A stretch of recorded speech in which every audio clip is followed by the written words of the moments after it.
월급 350만 원, 실제로는 최저시급도 안 됐다. 안녕하세요. 버딩미. 당신이 판사라면? 입니다. 오늘 들려드릴 이야기는 월 350만 원을 받던 한 개발자의 이야기입니다. 겉으로 보면 나쁘지 않은 급여죠. 그런데 실제로 일한 시간을 따져보니 최저시급에도 못 미쳤다는 사실 알고 계셨나요? 더 놀라운 건 이 청년이 3년 동안 무려 847장의 편의점 영수증을 모아서 그걸 법정 증거로 들고 갔다는 겁니다. 과연 그 영수증들이 판사의 마음을 움직였을까요? 오늘 버딩미에서 함께 따져봅시다. 2020년 3월 2일 31살 민주는 서울 강남구 테헤란로의 작은 IT 스타트업 넥스트웨이브에 첫 출근을 했습니다. 면접 자리에서 45살 강민호 대표는 환하게 웃으며 이렇게 말했다고 해요. 우리는 가족 같은 회사예요. 야근 수당 따로 계산 안 하고 월 350만 원 드립니다. 당시 취업을 간절히 원하던 민준에게 그 말은 나쁘지 않게 들렸습니다. 근로계약서에는 기본급 200만 원, 재수당 150만 원, 그리고 포괄임금제 적용이라는 문구가 적혀 있었죠. 민주는 그 자리에서 서명했습니다. 처음엔 오전 9시 출근, 저녁 7시 퇴근이었습니다. 그런데 프로젝트가 시작되면서 상황이 달라졌어요. 밤 10시, 11시 퇴근이 일상이 됐고 주말 출근도 한 달에 두세 번은 기본이었습니다. 민주는 퇴근할 때마다 회사 편의점에 들렀는데 무의식적으로 영수증을 챙겼습니다. 몇 시에 퇴근했는지 기억하고 싶었던 거죠. 그게 습관이 됐습니다. 2022년 11월 결국 민주는 쓰러졌습니다. 새벽 2시까지 야근하고 오전 9시에 다시 출근하는 생활을 반복하다 응급실에 실려간 거예요. 병원 침대에 누워 천장을 바라보며 그는 생각했습니다. 이게 맞나? 퇴원 후 그는 3년 동안 모아둔 편의점 영수증 847장을 꺼내 들었습니다. 그리고 하나하나 엑셀에 입력하기 시작했어요. 계산 결과는 충격적이었습니다. 3년간 총 근무 시간 7,248시간, 월 평균 200일 시간이었습니다. 법에서 정한 주 40시간, 월 174시간을 훨씬 넘어선 거죠. 연장 근로수당, 야간 근로수당, 휴일 근로수당을 모두 더하면 그가 받았어야 할 돈은 월 평균 520만 원이었습니다. 그런데 실제로 받은 건 350만 원. 떨리는 손으로 강민호 대표에게 메시지를 보냈습니다. 대표님, 밀린 수당에 대해 이야기하고 싶습니다. 강민호의 답변은 차가웠어요. 계약서 확인 안 해봤어요? 포괄임금제라고 명시돼 있잖아요. 그거 다 포함해서 350 드린 겁니다. 민준이 실제 근무 시간을 계산하면 최저 시급도 안 됩니다. 라고 반박하자 대표는 이렇게 말했습니다. 그럼 퇴사하시든가. 법적으로 문제 없어요.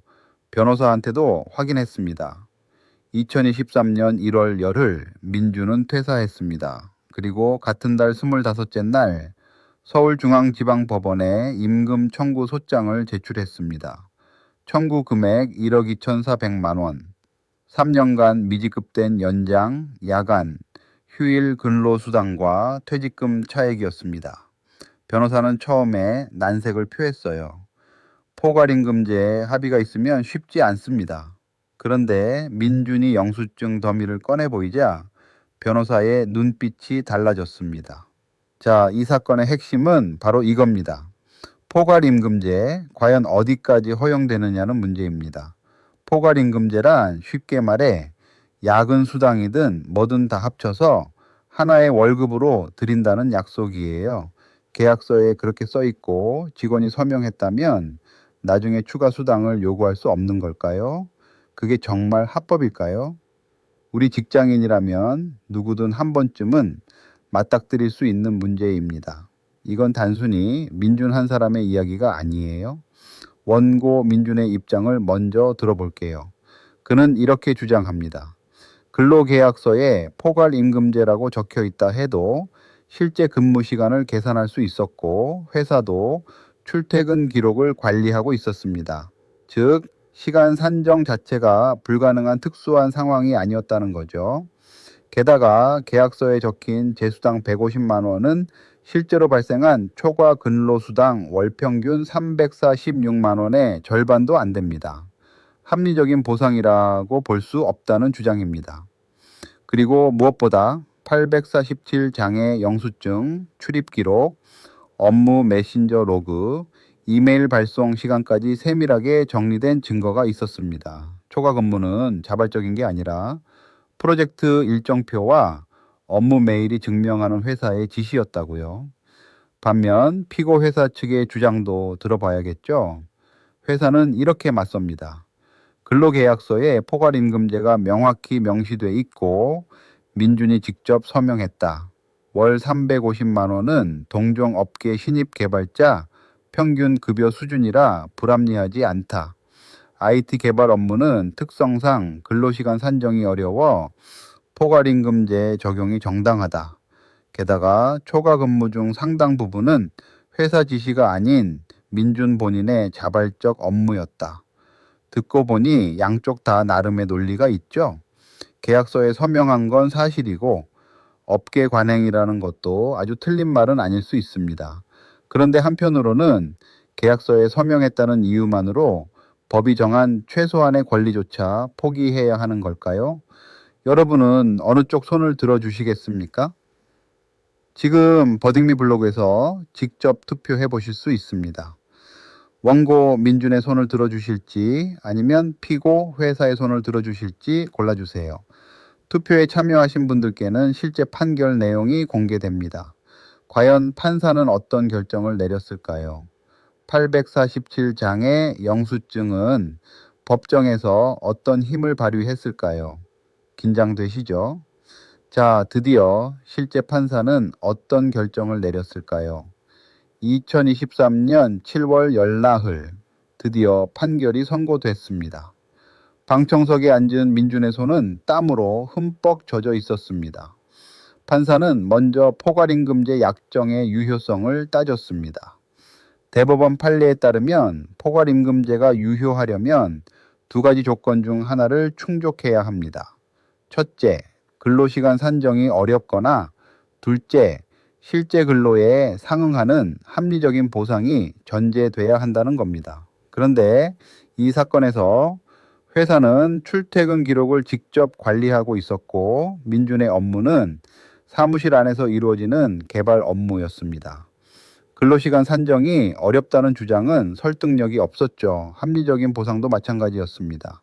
실제 초과 근로수당은 월 평균 346만 원인데 계약서에 적힌 제수당은 고작 150만 원, 실제 수당의 43% 수준에 불과했거든요. 재판부는 이렇게 판시했습니다. 근로계약서에 포괄임금제라고 기재했다고 해서 모든 초과 근로가 면제되는 것은 아니다. 근로기준법이 정한 연장, 야간, 휴일 근로수당 규정은 강행 규정으로 당사자 간 합의로도 이를 낮출 수 없다. 본건 포괄임금제 약정은 실질적으로 최저임금법을 위반할 소지가 있고 근로자에게 현저히 불리해 무효라고 판단했습니다. 다만 재판부는 청구 금액 전부를 인정하지는 않았어요.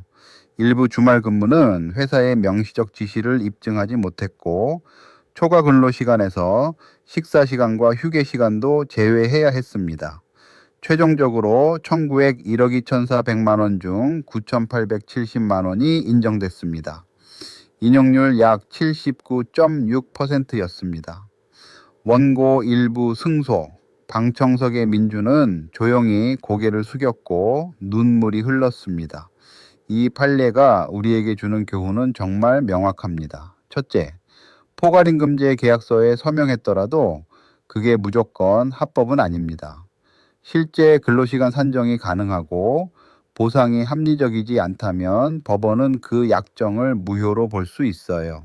둘째, 기록이 곧 권리입니다. 민준처럼 퇴근 시간을 영수증으로라도 남겨두는 게 나중에 엄청난 무기가 됩니다. 출퇴근 시각, 업무 메신저, 로그, 이메일 발송 시간, 이 모든 게 증거가 됩니다.